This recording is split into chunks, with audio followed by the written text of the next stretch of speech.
What's up, guys? It's Charles here with Rocket Punch Army to do a review of the High Metal R VF-1S Strike Valkyrie from Bandai. This is part of their High Metal R line. This is, you know, honestly, I've not been keeping track.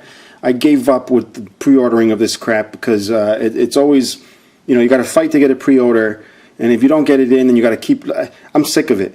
But this was the last one I got. And as a matter of fact, I did pre-order the VF-1S, the Roy Fokker one, from a store that shall remain nameless, and it's not the first time they've done it, where they, with the Macross product, have canceled my order. So that's what happens when you deal with stores you shouldn't. And but yeah, so I got a little bit tired of doing the whole pre-order thing and everything. This was the last one I ended up getting, which was a little on the difficult side to get on the pre-order for this, but I got it, and I pretty much gave up after that. I was going to collect the rest of the High Metal line, but anyway, enough of that blabber. We're going to go ahead and open this, but first of all, we're going to check out the incredible graphics this has, guys. I love it. You know, the fact that it really does look like it's like oil painted and not done on a computer, but most likely it is, but I like that it doesn't look like it has a whole computer generated feel to it. You can see a little bit of the figure here. The High Metal line is not new. They do have some previous releases, and I think the only upgrades they've done, I don't have every single one, so I don't know if there's a little bit of differences in tempo, but there have been updates, at least with the shoulders. Not that there was any issues with them breaking, at least on you know, with the ones I have, but they did upgrade the shoulders to have some metal content, which is always a good thing. Can never have enough metal as long as it's in the right places. So let me go ahead and open this up.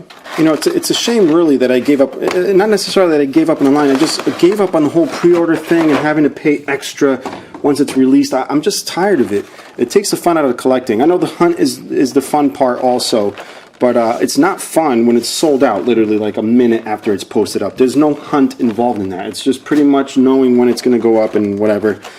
I was hoping I would have the Regult and everything, but whatever. I got this guy.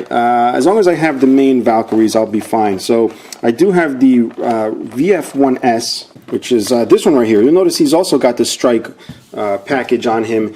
And no, this is not the one that I'm talking about that got canceled. This is the original issue, the original release, I should say, where it does have the plastic shoulders. And you notice it's a little flimsy. I noticed the updated with the the metal shoulders. The last review I did, which is the VF-1A, it seemed to be a little more solid, especially in the feet area, which these things were like really loose, as you can see here. So at least I still have this one. I would have preferred to get the updated one, but again, they canceled that on me. But we're going to have this guy set aside for comparison in just a moment. And the reason this is a quick review is because I'm not going to go over the whole transformation on video, since it's identical to the other ones I've reviewed. So if you want to check that out, make sure you check out the other reviews. Otherwise, we're just checking out the figure, okay? And right off the bat, I can already notice that it's got a nice grayish, bluish plastic on there. So at least I can see that that's been also updated. Now, for those of you in the know, you probably know this is already a couple months into its release, and I'm only getting around to it now. You know, it's been like that for a little while for me, just behind in reviews. But, you know, I'm still here doing them, so they're just a little bit late. But right off the bat, you can tell, see how much more solid it is? Even though this right here, you can just assume that maybe I've just been playing with it, transforming it. No, never. This does not get played with. This is literally just put into robot mode, in the display case, and that's it. So you can see that they have made improvements as far as how solid the figure is. And even the feet here, I can't get them to move with just my finger this way. But if we go back to this guy, boom, boom, boom. It's all over the place. Very flimsy, which is probably a very annoying thing for a lot of you. And it can be annoying to me, except the fact that I just put them away on display and don't worry about it. But always a good thing to know that they're updated in that respect. Now, if we go to the shoulder, you can see the die-cast content there. So right off the bat, again, you'll notice a color difference here. I mean, they're all supposed to be a little bit different in color, but this is more on the grayish blue side. As a matter of fact, I don't have a VF-1A here. Oh, actually I do. But he's this one here, which is the you know, the armored version, and I guess that one pretty much has the same color. Yeah, I guess I didn't really realize that at the time, but yeah, so we got that. We'll also keep that there for comparison in just a moment. So again, the figure itself is nice and solid. It's actually feels much better in hand than the other one due to it being more solid. But otherwise, it's pretty much the same figure.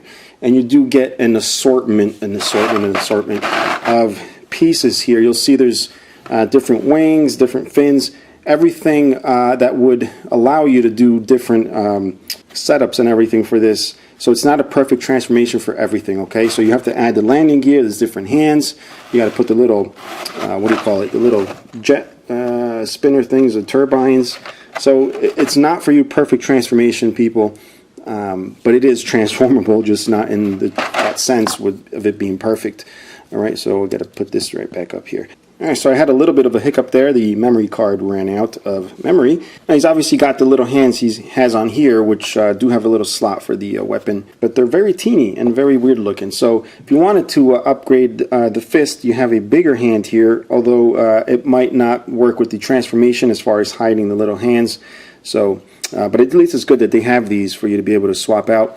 You get this open hand here. You also get this completely open hand, like, wow, big surprise, like jazz hands. You also get the karate chop hand, a fan favorite, and you get the weapon holding hand. So what I'm going to do is I'm going to attach the weapon holding hand. So we're going to go ahead, pop that in. It's just a little ball joint, just like that. The other hand, how about we do the surprise hand, the little jazz hands. All right. All right, so we will now also get the gun. Pop it out of the tray here. It's a nice little gun, UN Spacey, molded in like a metallic graphite kind of color. All right, that you just want to pop in right there. Get his little finger right by the little trigger hole, and there you are. And also, to be fair, the gun here, we're using this hand here to hold it, but there's actually a better looking handle if you are using the bigger hand here. This little one here is mostly for the regular fist. All right, so it can fit well, even though it does use this new hand here also, it can fit. It's more than anything made for this handle, so I'll go ahead and show you that, where it actually does hold the trigger finger a lot better. You can see the fingers wrap around it much better, so we'll pop that off and then install this piece. All right, and obviously we just go ahead and attach it as you normally would to the figure. And the next bit of kit I want to show you guys is the actual strike parts themselves, which are molded in a nice bluish color, and they are a different shade than the ones on the VF-1S here, the Roy Fokker one. I don't know if this is just yellowing from being in the display. I have no clue. I don't think so. But you'll see there is a shade difference. This is more on the greenish bluish side. This is definitely just on the bluish side. So we're going to go ahead and get this installed so we can check it out. Alright, so here he is with the strike parts installed. I love the fact that everything just tabs right in very nicely. At no point does anything feel like it's just going to break from the little tabs. So I don't have any issues taking it off and on, even though I'm not going to, but just so you guys know. And it looks really nice. I love the way this looks. I love the coloring. I love the proportions. You do have your fans of other Valkyrie toys out there, but I really do dig these. They're small enough that you can like have a bunch of them. They're not going to take up a bunch of space, and they're well, I would say they're affordable, but they're usually around $100 each or more, which is not that affordable. But anyway, so yeah, let's compare these two guys. I kind of really wish I was able to source the new version of this, because I mean, this one looks like he's tired and he's kind of leaning over, and that's the best I can do with standing him up. And look at this guy, he just looks like he's ready for action. So definitely a big plus in the upgrades that they did. However small they may be, it just really does a lot for the figure. A lot more stable and less flimsy feeling. But let's go ahead and compare it to the armored one here. All right, the armored one, which by the way is also a very beautiful figure. I did a review of that if you want to check it out, and also the full-size Arcadia one, the 1/60 scale. I mean, so what we're going to do is now check this out in gear walk mode, Now while I transform this, I did want to stop here a second and have you check out the pilot figure right in there. They really did a good job in detailing that. Wow, you can even see the visor on him. And this is a good opportunity to also show you the die-cast shoulders here. Alright, so here's Gerwalk mode. Looks pretty good. I love the way the legs angle out, which is appropriate. As you can see, it does a great job of looking good in Gerwalk mode. You'll notice the cockpit is open because I did remove this here during the transformation. But we want to obviously place the cockpit back to the clear glass here. Alright. And also, down here you'll notice the little antennas on the head are not there, and I think I have his head on crooked, but we're just going to leave it like that. I did take the little antennas off, and it also has the straight ones, which you're supposed to use in this mode anyway. They're not independently adjustable, you just have to swap it out. And it does come with an extra set of these, okay? So in case you snap them off or break them or lose them, whatever the hell, you get an extra set. So that's the only thing I didn't do there. But Gerwalk mode looks really good, alright? And of course, I love when Gerwalk mode comes together with a gun there. Look at that. Awesome. So having done this, give you a quick look around again. Again, very solid. And we are going to get this into fighter mode.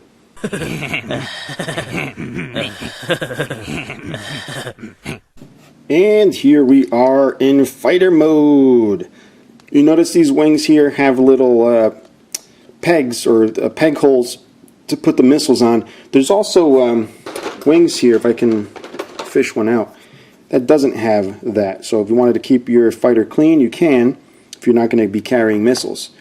For the sake of this review, I'm going to leave the ones with the holes on and show you the rest. So here it is, the completed transformation.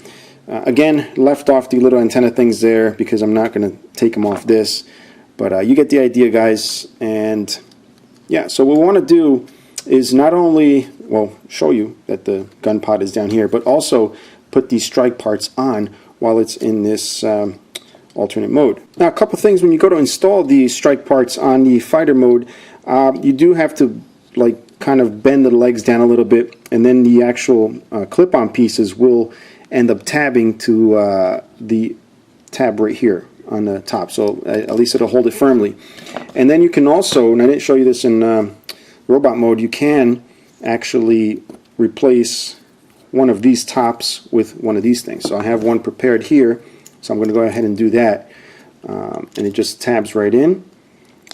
This isn't as easy as the other ones to take off, but once you pop it in, it should stay very secure. If you find that it's like this, all you got to do is bring that down a little bit. It allows you to tab it right in very softly and securely, so no fear in breaking any tabs. So you can see this does move up and down. This is more than anything the movement part. When it's in Valkyrie mode, you can fold this over the shoulder so he has weapons. But since we're now in fighter mode, we're going to leave it like this. And again, this attaches very easily. It's in very much the same way as it was in robot mode. You're going to have this folded over. This is where it's going to tab. It just, I'll show you guys, it just goes right in there. We're going to get the other side here. You'll see how easy it tabs right in. No fear of breakage whatsoever, and everything remains solid. That's what I love about this.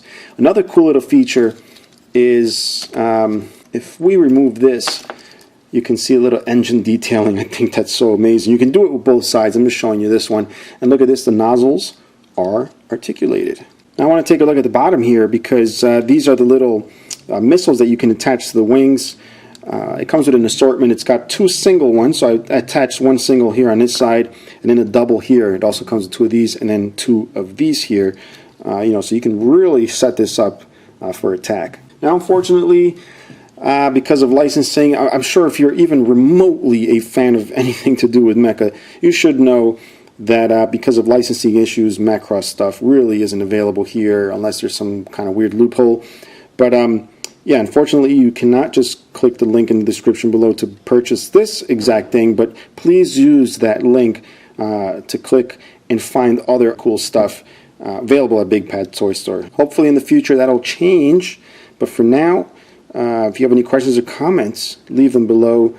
Until next time, bye-bye.